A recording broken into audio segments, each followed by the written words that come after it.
হাত দিয়ে মাপ তো দেখি কতটা হয়।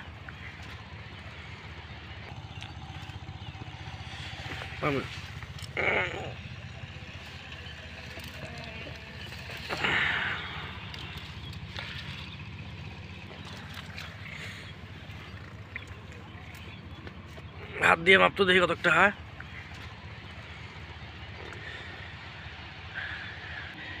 একটা ভুট্টার জমি চাষ করেছে। এই ভুট্টা ক্ষেতের পাশেই ধানের যে জমিগুলোতে পানি যায়, এই পানির দেওয়ার এই আইলের পাশেই এই মূলের রোপণ করেছে। আলহামদুলিল্লাহ, মূলের বীজ রোপণ করেছিল, এর থেকে ভালো ফলন হয়েছে।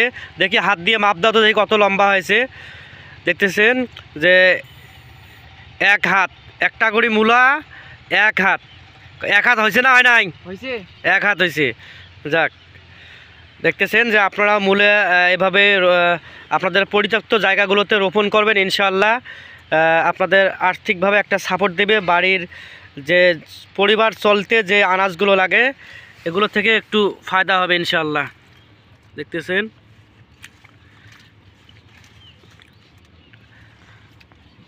কি করুন।